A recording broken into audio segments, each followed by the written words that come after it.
Here the problem reads, the menu below is for Joe's Rib House. Natalie, Shauna, and Kayla will each order a complete meal. A complete meal has one item from each section of the menu. They each have $20 to spend, and they each want different combinations of items. So here we see the menu for Joe's Rib House, set of appetizers, fries, and onion rings for $4 or $5, salads, house or Caesar salad for $3 or $4, 3 main courses, ribs, chicken, or the veggie platter for $13, $10, or $9, and then 2 choices for dessert, grandma's cobbler or homemade ice cream for $2.75 or $1.95. And we're told that all prices include tax. Of course, it doesn't say anything about a tip, and it's usually very nice to leave a tip, but I guess we're not supposed to worry about the tip. Sorry. Okay, well, we're supposed to show a complete meal for each girl, and we're asked to be sure to give a different combination of menu items for each girl. So you can't just copy the same meal for 2 or 3 girls.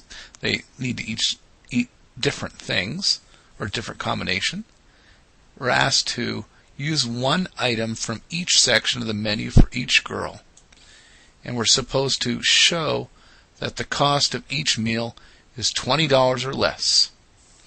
We're to use words, numbers, or pictures to show our work. So let's begin by highlighting the key information here and the key parts to the question. Let's see, in the second sentence we read, a complete meal has one item from each section of the menu. And then the next sentence, they each have $20 to spend, and they each want different combinations of items. That's key. We're supposed to show a complete meal for each girl. We're asked to give a different combination of menu items for each girl.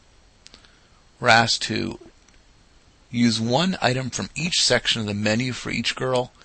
And finally, to show that the cost of each meal is $20 or less.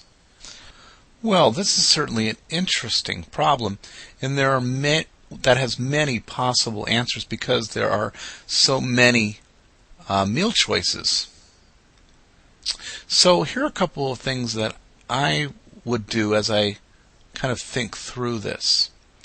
Let's do the following, and this is something that young people in particular would do if they weren't spending their own money. They might say, well, I'm going to get the most expensive thing from each part of the menu, each section of the menu.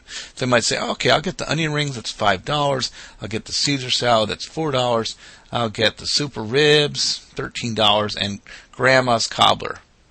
And then, ka-ching, the rate gets rung up and it's way over sometimes what they have to spend.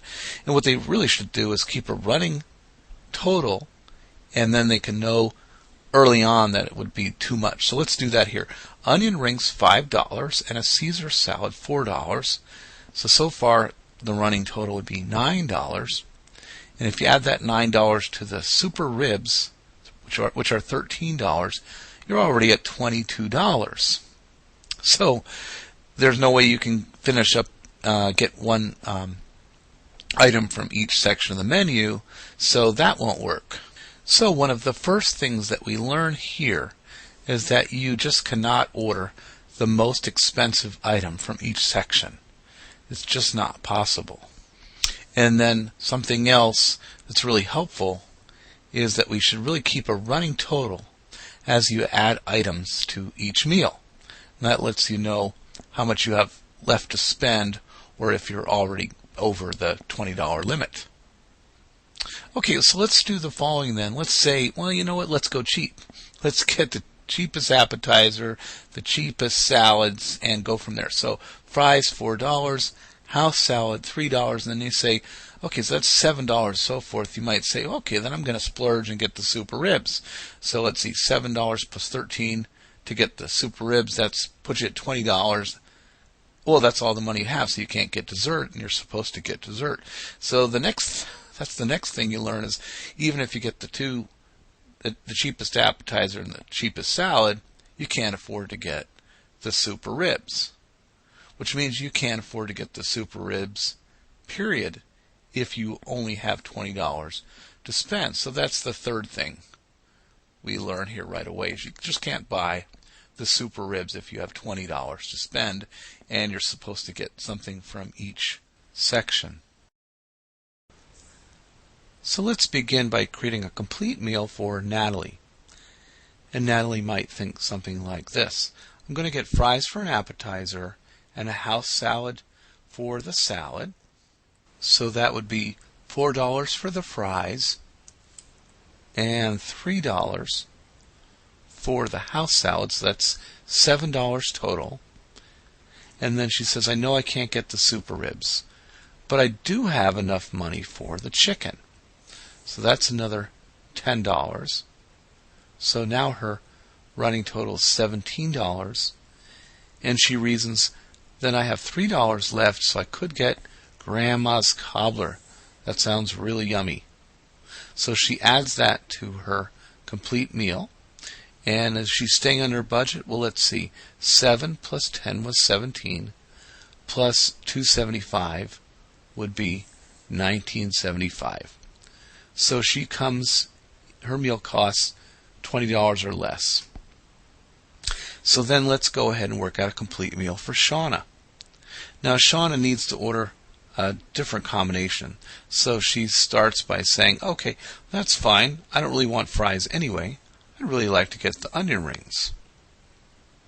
And then I'm going to splurge too and get the Caesar salad, which is a little more expensive than the house salad, but I really like the Caesar salad.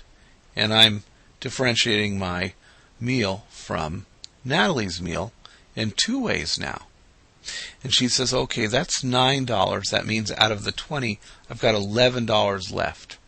So she reasons, can't get chicken. That's okay. I'm not a big chicken fan, but I would love to get the veggie platter, which is less expensive, for $9. And then the running total is $18. And she says, well, 18 from 20 is $2, so I have enough money to get homemade ice cream, and that sounds good to me. So her whole meal is quite different, completely different than Natalie's, and her meal costs $19.95. And then finally, Kayla's complete meal. Well, Kayla might say something like, well, Natalie and Shauna ordered fries and onion rings, and there's not a third choice, and I like fries, so I'm going to go ahead and get some fries. And then I'm going to be similar to Natalie and get a house salad as well, but then that's $7. I don't want to get the chicken. I don't like chicken. I'm going to get the veggie platter. So now I've gone cheap 3 ways. So she's got 7 plus 9, $16. And she's like, well, how little could I spend of the $20? Because maybe mom or dad will let me keep the change, or maybe I could leave something for the tip. So she says, that's fine. I'm going to go ahead and get the homemade ice cream for $1.95. So then she adds up 7 plus 9 was $16 plus $1.95 is $17.95. So we've got 3 different meals here. We have given each girl a different combination of menu items. We have used 1 item from each section of the menu for each girl, and we've shown that the cost of each girl's meal is $20 or less.